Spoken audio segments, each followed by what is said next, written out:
Hey guys, welcome back to my channel. So today I'll share Boondi ladoo recipe. So in terms of ingredients, I'll just go over the ingredients and then during the process you'll see how that all comes together. So I've got 3 cups of besan, which is your chickpea flour. I've then got 5 tablespoons of powdered milk. I've got cardamom and nutmeg, which is your elaichi and jaifal, and I've just grated my nutmeg there. That's according to taste or how much you want to add. I've got a bit of baking powder here, so that's 1 tablespoon of baking powder. Now in terms of the syrup, I've got 1.5 cups of sugar, I've got water, oil for frying, and then optional, this is optional, so if you want your bundis to have a bit of color, you can add a bit of those colors as well. I'll show you how that all comes together. So what we'll do first is we'll prepare the batter for the bundi. So to my chickpea flour, I'll add in my baking powder and we'll give that a nice stir. The reason I add baking powder is so that my bundis are really soft and it's easier to bind it together. Now once that's all mixed together, you want to start adding your water. Don't add a lot of water because it'll start to have lumps in there if you add a lot of water. So add slowly by slowly and you make your batter with that. It's good to use a whisk as well. It makes it easier as well, but just remember to add water slowly, just so that there's no lumps in there and you have a smooth batter. So my batter's all ready. You can see this is it's a thin batter, so it's sort of similar to like a cake consistency, or in between I'd say like a pancake and a crepe. You want it to be thin enough to pass through any equipment that you've got with holes in there.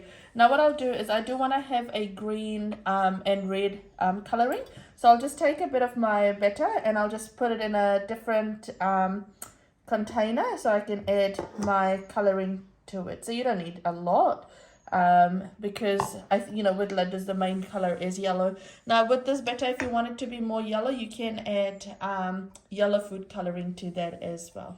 Perfect, so that's all done. So I've got my green color and then I've got my red color and then we've got the normal color here, and that's all done. So we'll go ahead and fry this off now. Okay, so while my oil heats up, we'll head to this side and we'll get started with the syrup. So I've added my sugar to that. So that was 1.5 cups of sugar. To that I'll add 1.5 cups of water as well. And we'll just let that all come to a boil now. So my sugar syrup's come to a boil and it's boiling away. We want it to become a bit sticky. Not looking for anything in particular, like we don't want 1 or 2 thread, but we just want it to be sticky enough so when we put our bundi in there and when we form the ladoo, it stays nicely. Now we'll leave that. So I've just left my sugar, my sugar syrup on for a while, and it's actually on sort of low heat right now. And what I'll do is I'll make my bundi, and straight as soon as I make my bundi, I'll put it in the sugar syrup. Now I know everyone does it differently. This is how we do it, and we find it the best way of doing it. Everyone's got their own recipe, and I'm just sharing my recipe. If you have 2 people at home, it's really good. This is a 2 people job, but if you don't, you can do it on your own. So just take a little bit of bundi and just put it on here, and this is what I said, make it thin so that it easily goes through whatever you're using to make your bundi, and it comes around really nice and round as well. So I'll pour some more in there. There we go, I think that's enough, and we'll just fry it off now. There we go, so we'll let that sit for a while. When you put your batter in, don't be tempted to start stirring it. You want it to sit there and actually start frying off first before you start stirring it. And you'll notice sometimes in the middle you'll have a big lump that'll go through, so just pick it up and just turn it over like that, and look at the bundis. It's nice and golden, nice and round there, and so we'll just let this fry off now. And the time it takes to fry really varies. It depends on how thick or thin your batter is, also your heat as well, and the size of your pan. So I've actually got my pan on high heat because I don't think this will take that long to cook. So this will take me about, I'd say 3 to 4 minutes, over 5 minutes, for it to become a nice golden brown color. Just once it's come to this stage, just keep on stirring it just so that it starts to brown off really nicely. So I'll continue to do that. So that's all done, and you'll know it's done when there's less bubbles coming out and it's looking nice golden brown. So I'll just put it on this, like on a plate before I put it in my sugar syrup. And all the little fine bits and all that stuff, you can use a tea strainer to bring that out. So I've scooped it all out and I'll just put it in there. And as I keep going, I'll keep on adding my bundis in here as well. So I'll continue with the process and I'll show you what it all looks like at the end. There we go, that's all my bundis done, and it's soaked in sugar syrup as well. Now if you're using my method where I, as soon as I fry, I put the bundis in the sugar syrup. Now if you, once you've done it, and at the end if you've got a lot of sugar syrup, you can actually make a few more batter and fry it off and then put it again in the syrup. Or if it's the other way around, so you've got a lot of bundis but not a lot of syrup, what you can do is in another saucepan, just make sure you heat up equal parts sugar, equal parts water, and as soon as it becomes slightly sticky consistency, then you'll put it in the bed with the rest of the bundis. And so that's what I had to do here, because my sugar syrup actually ended up being less, so I had to heat up some more sugar and water and make a syrup, and then I put it together. But this is what it all looks like.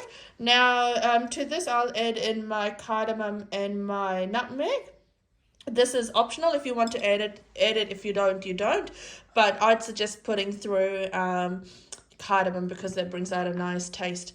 Now this part again is completely optional. In a lot of places, a lot of people don't put this.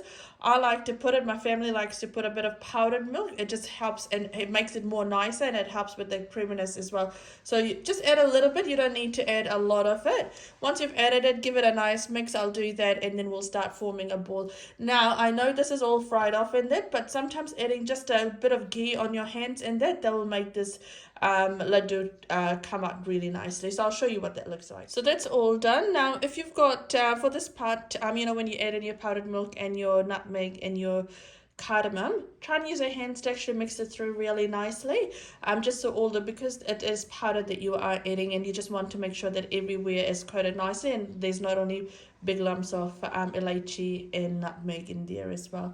So I've just taken a bit of ghee on my hand just to kind of help me form ladoos, and I'll just take a little bit, and as usual you just start forming ladoos.